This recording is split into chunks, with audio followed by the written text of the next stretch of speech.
Hi, Jen. Hello. Thanks for letting us talk to you about how you plan for success criteria. I want to take a couple minutes and ask you some questions, and you can show us some of the great work you do when you're planning. Okay. Can you show me what you do when you're creating an exemplar for a CGI problem?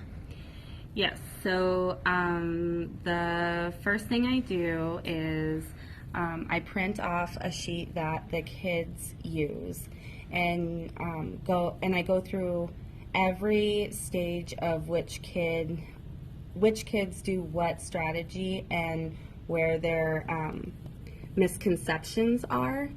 And then, so I include everyone in the class. I have at the top 3 students who 99% of the time always solve the problem correctly.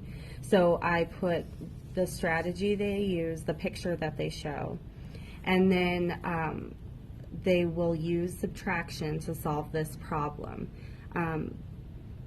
What would be great is if they took on a previously shown strategy that actually matches the story and understanding the operation that is required in the problem. Okay. So then the 2 groups that I find proficient are my green group and my blue group. Green group uses base 10 and will use number combinations to solve problems. And then my other proficient group, I consider them proficient because they do solve the problem correctly. However, they do also only use ones, Okay. which is not efficient, especially when we start going up into bigger numbers. So then my partially proficient group is my red group and my purple group. And my red group, they also use ones, and they're usually a couple off or more, but because they use ones, they miscount, they're not paying attention to exactly what they're doing, they usually get the wrong answer. So I gave them a partially proficient because they have a strategy, they're almost there, but they need to be more careful when they are actually solving the problem. Okay. And then my purple group, partially proficient, they can make the numbers and they know the problems, the numbers in the problem, and they have to use base 10s or 1s. And then my purple group gets to this point and then they no longer have an idea of what operation to use and basically get stuck. Got it. Okay. So they're partially proficient because they are using some kind of strategy. They know somewhat of what's going on, but then they get stuck. And then my unsat kids are kids with no access. They're still working on counting, number sense. And so usually what I'll do with these guys is I'll keep them and I want them to just focus on making the smaller number that's in the problem. And if they successfully make the smaller number, then I have them move on to the bigger number in the problem. So Okay. they are focusing on where they need to be. Okay, so that sums up both the exemplar that you have for kids to consider from a previous problem, Yes. and it also thoroughly describes anticipated misconceptions. Yes.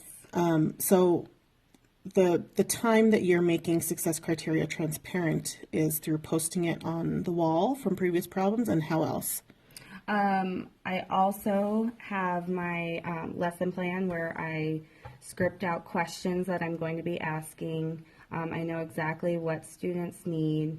The great thing about CGI is there's a lot of modeling, there's a lot of discourse, there's a lot of conversation. So how we make CGI problems transparent for success criteria is I will leave up a problem that has the same strategy, same kind of problem, same kind of concepts up.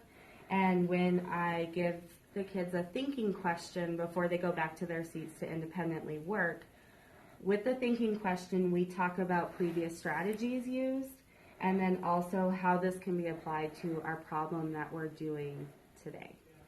Great. So you told us a lot about what you do. Can you share a little bit about your coding system once you have all this stuff in place, how you monitor moving around the room? Yes. So first, I didn't specify. So I have proficient, partially proficient, and unsat. These are more for a standardized grade. Like for report cards, I know where they stand. I know their number sense. I know their math strategies. I know where they're at. But then for I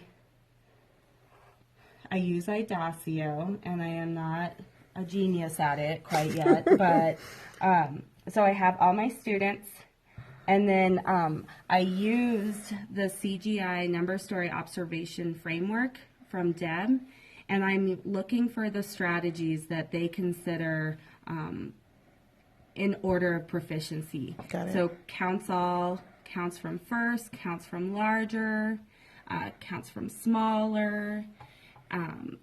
Then I also, so I have the same thing in the same, I also added no access because I have several students who are still at the no access point.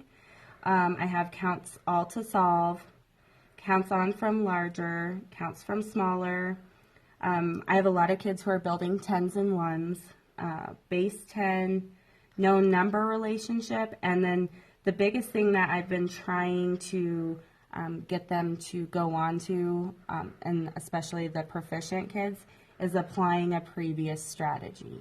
So if someone shows a strategy one day, and then one of the kids can go and solve their problem using the same strategy, that's definitely higher level thinking. They're thinking about discourse, they're listening to what's happening, and they want to apply it themselves.